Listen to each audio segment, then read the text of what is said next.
great to have you here again. We've got Stephen Lindemann here with us talking about the assessment interview process. Now, last time we talked about, the big picture view of what is a behavioural interview. This time I want to hear Steve on how it is that you would run a behavioural interview. Now, an important part of the assessment interview process is that building of trust between the assessment team and the church planting couple or the church planter. Yeah. One of the things I encourage all our assessment teams to do is to open the interview up by saying, this is not a job interview. You'll be able to plant a church, regardless of our outcome. We're here, though, as people who want to see hundreds of new churches started across Australia. We're here as well because we want to see you do that successfully, and we want to see your marriage and your relationship with God healthy and strong and continue to grow. Have you got some tips or some advice on how to build trust quickly in an assessment interview process? Sure. First of all, just endorse what you said. I think building trust is absolutely key. It's the foundation to any meaningful discussion. So you can just think about it on a very simplistic level. If you're spending some time trying to get to know somebody for the first time over a cup of coffee somewhere, those first few minutes, people are kind of trying to feel each other out. How much do I identify with this person? How much do I feel safe with this person before you're likely to open up and start talking about who you are as a human being? So if that's important just in normal, everyday conversations that we have, how much more important is that going to be in an assessment situation? So it is critical. It is a challenge, however, because irrespective of whether the setup is one that says this isn't an interview, we're here to see whether or not we make good partners, you're going to do what you're going to do anyway, all that's great. But the person's still going to feel in some sense that they're being assessed because they are. Let's be real. That is what's happening. Yep. Ideally, if you can, and this isn't always practical, it'd be great if the individuals could have met before the assessment interview. So if there's some way that you can arrange it so that people spend some time having a coffee or just having a chat, if not that day, maybe a day earlier, so that it's not the first time they're actually eyeballing each other in the assessment, so they know the person. That's so valuable. Even if it's a short meeting, it's just amazing how the psychology works. If I've met you before, we've had a chat in some kind of a semi-social context. I know you're just a normal guy. You're just like me. You have the same kinds of feelings and so on. Then we get into a room like this, and we're having a very intimate chat about me and what I'm hoping to do in my dreams. I'm much more likely to open up and really just speak from my heart. I'm not trying to imply, particularly in the context of what you're trying to do, that people aren't going to be genuine. We would hope that people want to be genuine and that we're going to have an honest conversation. Be that as it may, human nature being what it is, we all want to put our best foot forward. So the extent to which you can build that trust beforehand will help that person be able to do that in a very transparent way. So that's one step. The second thing is when you actually get in the room, have a few minutes of chit-chat. Don't just go straight into it. This is really simple, and it sounds like common sense. You'd be amazed at how many professional interviewers don't do this well. They just jump right in. Yep. Instead of actually saying, tell me a bit about yourself. How was your day? That to me is a really important question. You don't know what's just happened to that person before they walked in the room. The dog could have bit them on the way out the door. They could have had a fight with their wife. Their kids might have, thrown a tantrum. You don't know what that person's mental space is like. You don't know where they are emotionally. So give them an opportunity to just kind of let it all out in a very informal, off-the-record kind of a way, and take a few minutes, invest a few minutes at the front end, just having that kind of a warm-up type of a chat. Those are just two simple things. One's a little harder to do because you need more time, like to meet beforehand. The second one, frankly, is a no-brainer, and everybody should be doing that as a matter of course. The third thing is just in the process of going through the interview. So now you're into it, right? Just be warm. Don't be the grand inquisitor. Don't fire your questions at them in a very sort of kind of direct way that makes them feel like they're being interrogated. Ask warm, open-ended, thoughtful, deliberate questions, and ensure that your body language is continually conveying to the person that you care about them, that you're genuinely interested in what they're saying. You're not just there as some kind of robot taking down information. You really want to know their story. You want to know who they are, what drives them, what are their values, and you're identifying, you're showing as much empathy as you possibly can. And that's a little bit of an art. Not everybody can do that well.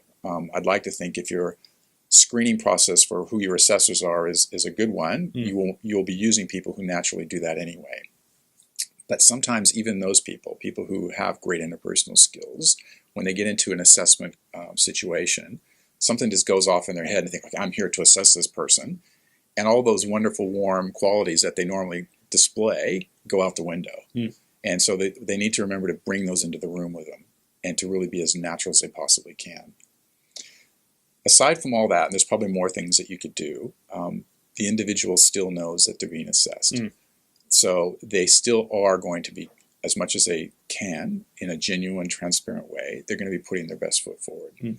Which kind of leads us to another point, which is that's why behavioral interviewing is so key.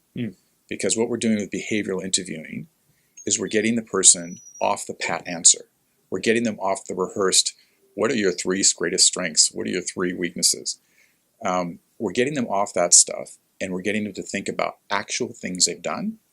They haven't had a chance to necessarily rehearse this before, so they're having to think on their feet, on the fly. And the tendency is when you're thinking on the fly and you're recounting actual things you've done, you're much more likely to be accurate.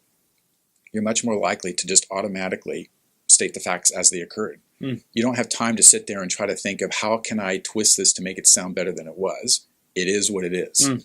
And the person is more likely going to just recount that objectively.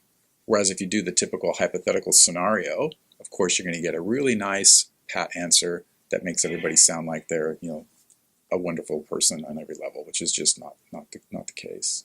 So that's helpful. You've already encouraged us to have open-ended questions, to be attentive, to be listening attentive, to be warm-hearted in that, and you've raised the importance of focusing on behaviour. I guess one of the mistakes often is to not ask questions that focus on behaviour. How do you in an assessment interview keep that the priority? Keep behavioural questions at the forefront of how you're directing the interview. Yeah, this might sound a bit simplistic, but I actually think a good behavioral interviewer coaches their interviewee. They actually say up front, this is how we're going to do this. This is the style of interviewing that we're going to use. We think it's really very effective. I'm going to ask you some very broad, open-ended questions about things you've actually done, and I'm looking for behaviors. So I want you to really concentrate on telling me about what you've done and think about how you actually behaved in that situation. Just coach them up front. There's no problem with doing that. You're more likely to get that type of a response. Then the other thing that is important to do is as you're getting those responses, if you're getting great behavioral examples coming back at you, give positive affirmation. Say, yes, that's what I'm looking for, and keep it going that way. Whereas if you're getting sort of very vague kind of generalities, say, that's interesting. I'd actually like something more specific, something that you actually did, something that I could observe. That's what we're looking for with behaviors, something observable. And so just do a little bit of coaching through the interview, and you'll be surprised how quickly people get into the rhythm, and pretty soon you'll be getting very good behavioral responses. Now, you've got a great method for behavioural interviews, the S.T.A.R.L method or the S.T.A.R.L method. Yep. Can you explain Sure. what that is and then give us an example? Sure. So that fits in exactly to the point we're making right now. The reason the S.T.A.R.L method, S.T.A.R.L, is so useful is because it helps the interviewer actually to ensure that they're coaching the interviewee to give good behavioral responses. So by taking in their mind, they don't necessarily say, I'm going to use the S.T.A.R.L method. In their mind, though, the behavioral interviewer has in their mind 4 key points. I need to know the situation. That's the S. What's the situation this person's telling me about? So that's context, right? Yep. So they'll ask the broad question initially, and usually you get that pretty automatically from the responder. You're going to get the situation in most cases. But then the follow-up questions are really key. Don't just take that initial answer as the only response and then move on to something else. Usually we don't get enough data in the first response, especially if it's early in the interview and the interviewee hasn't figured out the pattern yet. So the next thing we want to know is, okay, if that's the context, what about the task? That's the T and the star. What were you actually, what was the goal? What was the goal in this scenario? So you might ask a follow-up, well, that's an interesting situation you had there, but tell me, what exactly were you trying to achieve with that? What was the goal? That's the T, the task. Then if you still don't have enough data, and you may not still at this point. Then you want to know, and this is what's really key, what specific actions did you take in order to achieve that goal? And that's the A of the STAR. So tell me, what did you actually do?